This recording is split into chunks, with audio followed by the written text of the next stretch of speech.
नमस्कार, स्वागत है आपका न्यूज़ लॉन्चर पर। मैं हूं अशोक वानखेड़े और लेकर आया हूं आपका अपना कार्यक्रम द डायरेक्ट हिट। क्या कोई शब्द भी किसी को हिट कर सकता है क्या?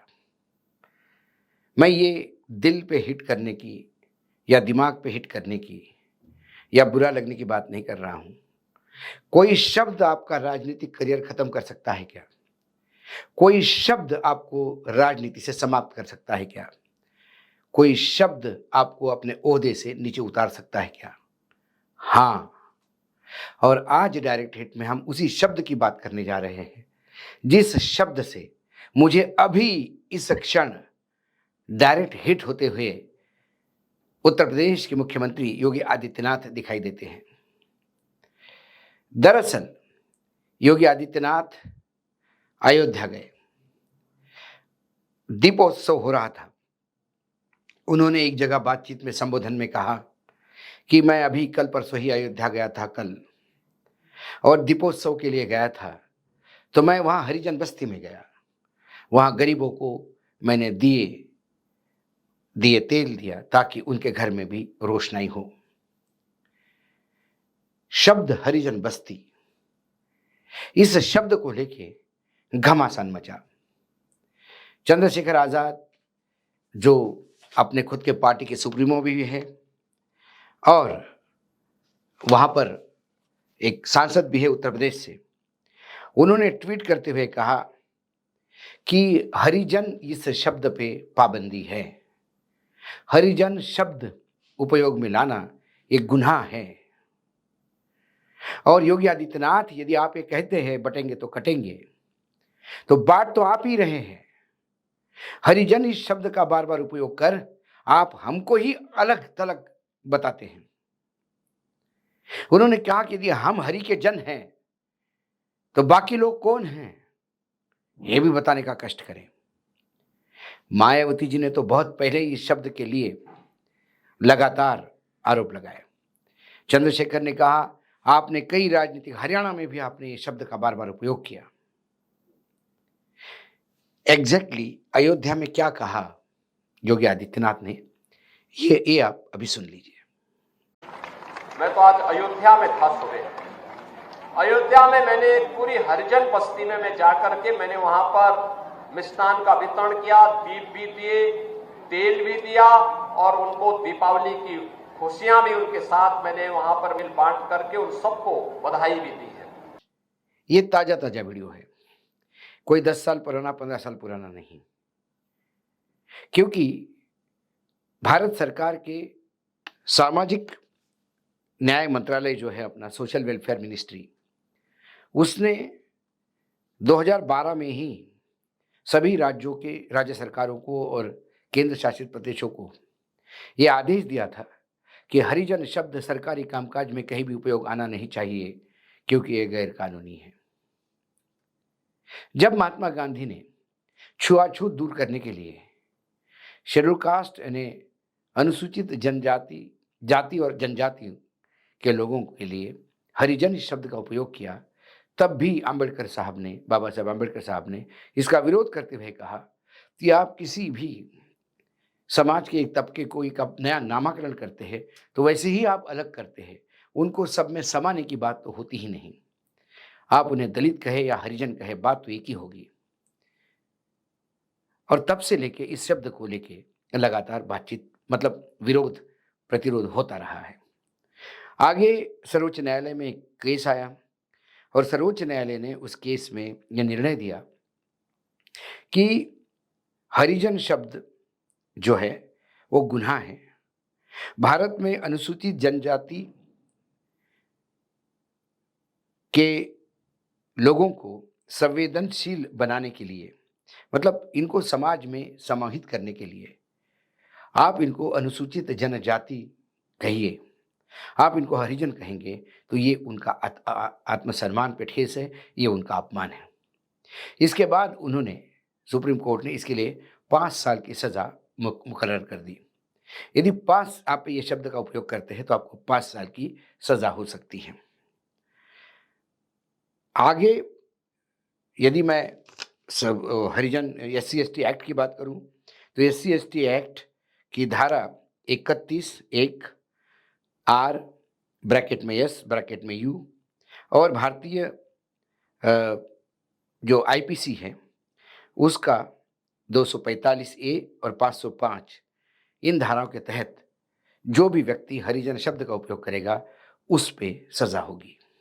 कुल मिलाकर ये 1977 की एक बात मायावती जी ने कही। मायावती जी ने इस पे बोलते हुए कहा कि 1977 की बात करें, जनता पार्टी की समय था, मैं जेएनयू में पढ़ रही थी, तब कॉन्स्टिट्यूशन क्लब में एक सम्मेलन हुआ था जिसमें बड़े बड़े दिग्गज जनता पार्टी के नेता संबोधन कर रहे थे। उसमें हरिजन शब्द का जब उपयोग किया तो मैं जो श्रोताओं में बैठी थी, मैंने खड़े होकर इसका पुरजोर विरोध किया। उन्होंने मेरे विरोध को एक्सेप्ट किया, उससे माफ़ी मांगी और उसके बाद उस शब्द को उपयोग में लाने से उन्होंने परहेज रखा। ये मामला बहुत पुराना है। उसके बाद 2012 में तो केंद्र सरकार ने इस पे आदेश पारित किए। उसके बाद में सर्वोच्च न्यायालय ने एक केस में इस पे निर्णय भी दिया। इसके बाद भी हरिजन शब्द का यदि उपयोग होता है तो इसके मायने ये है कि बार-बार उन्हें अपमानित किया जाता है। यदि इस वीडियो को लेकर चंद्रशेखर आज़ाद या मायावती यदि इसको केस स्टडी बना के या इस वीडियो को लेके यदि पुलिस में केस दर्ज करती है तो फिर योगी आदित्यनाथ को 5 साल की सज़ा हो सकती है। 5 साल की सज़ा होने का मायने है कि आप आने वाले 8 साल तक चुनाव नहीं लड़ सकते। आपको तुरंत इस्तीफा देना पड़ेगा, आपको अपने पद से नीचे उतरना होगा। कई शब्द ऐसे हैं कि जो आदमी आत्मसात कर लेता है। कई आज भी उत्तर प्रदेश, कई राज्यों में हरिजन ये शब्द बहुत ही ईज़िली लिया जाता है। लेकिन जब नेता ही इसका उपयोग करेंगे तो फिर कार्यकर्ता और फिर नीचे डाउन द लाइन सभी लोग इसका उपयोग करते हैं। सबसे पहले नेताओं को सरकारी कामकाज में इसका उपयोग नहीं होना चाहिए, जो नहीं हो रहा है। लेकिन नेताओं को अभी भाषणों से बाज आना होगा। यदि आप अनुसूचित जनजाति के लोगों को अम्बेडकरवादी कहेंगे तो समझ में आता है, या बौद्ध कहेंगे तो समझ में आता है, नवबौद्ध कहेंगे तो समझ में आता है। लेकिन यदि उनको आप हरिजन कहोगे तो फिर सर्वोच्च न्यायालय की अनुसार आपको 5 साल की सज़ा तय है। आपने किस कारण बोला इसके लिए कोई उसमें जगह नहीं, क्योंकि योगी आदित्यनाथ का ये video clear cut slip of tongue नहीं है। उन्होंने बहुत ही स्पष्टता से हरिजन बस्ती में गया था और वहाँ मैंने देखा हरिजन बस्ती ये उतना ही डिरोगेटिव टर्म है जितना है। यदि ये मोमेंटम पकड़ा तो क्या योगी आदित्यनाथ की कुर्सी खतरे में है? वैसे भी यूपी की राजनीति उफान पे है। वैसे भी दिल्ली वर्सेस लखनऊ के बीच में तलवारें खींची है। क्या दिल्ली इसकी अपॉर्चुनिटी ढूंढेगा? एक तरफ योगी आदित्यनाथ जिसके पीछे हिमालय जैसा संघ खड़ा है, दूसरी तरफ हिंदुत्व की राजनीति जहां योगी आदित्यनाथ का होना भी बहुत ज़रूरी है बीजेपी के लिए, क्योंकि बीजेपी के पास हिंदू मुसलमान के सिवा कुछ नहीं। उसके बाद बटेंगे तो कटेंगे, ये जो नया स्लोगन नैरेटिव डेवलप करने का प्रयास योगी आदित्यनाथ ने किया, जिसका महाराष्ट्र के चुनाव में भी और झारखंड के चुनाव में भी जिसकी ध्वनि सुनाई देती है, उसे हाल ही में मथुरा में राष्ट्रीय स्वयंसेवक संघ ने एंडोर्स भी किया है। इसके मायने ये है कि संघ ने फिर एक बार बता दिया कि वो योगी आदित्यनाथ के पीछे खड़े हैं। उन्हें भी लगता है कि यदि हिंदू समाज बंटता है तो फिर हम सत्ता से हटते हैं तो वो बटेंगे तो कटेंगे। यानी इसका मतलब यदि आप हिंदू समाज अलग अलग बटेगा तो दूसरी सरकारें सत्ता में आएगी तो फिर मुसलमान जो है वो आपको काटेगा। ये प्लेन नरेशन है जिसके लिए बोलने वाला बोलता है कि मैंने इससे नहीं कहा था, तो फिर कटेंगे किस बात से?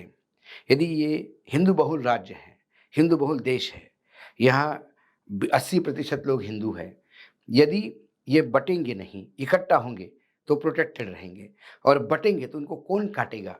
सवाल ये है। जो 1947 से लेके 2014 तक नहीं काट पाए, अब 2014 से लेके अब कौन काटेगा?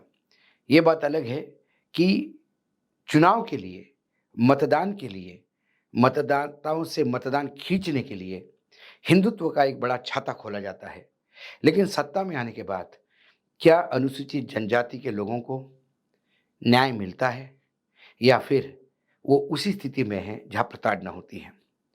आज जिस हिसाब से योगी आदित्यनाथ कह रहे थे, अयोध्या जैसी जगह पे जहाँ रामलला की प्राण प्रतिष्ठा की हो, जहाँ पिछले 10 साल से डबल इंजन की सरकार हो, जहाँ विश्व गुरु बनने का भारत सपना देखने वाले और उनको दिखाने वाले नरेंद्र मोदी कई बार जा चुके हो, उस अयोध्या में आज भी एक ऐसी बस्ती है जहाँ दिवाली के दिन दिए नहीं होते और तेल नहीं होता। तो ये क्या भारत की सही वस्तुस्थिति है? तो भारत तीसरी अर्थशक्ति, पांचवी अर्थशक्ति, क्या ये सिवाय खोखली घोषणाएं हैं या एक ऐसे सपने हैं जो शायद कभी पूरे नहीं होंगे, कम से कम इन लोगों के सत्ता में रहते हुए? यदि उत्तर प्रदेश विकास कर रहा है, यदि मंदिरों में करोड़ों रुपए खर्चा करके मंदिर बना रहे हैं, तो हमें ये भी देखना है कि हमारे यहाँ आज भी अनुसूचित जनजाति की बस्तियों में दिवाली के दिन यदि दिए और तेल के लिए लोग तरसते हैं, तो ये क्या भारत का सही दर्शन है? योगी आदित्यनाथ का वक्तव्य ही उनके तमाम दावों को झुठलाता है।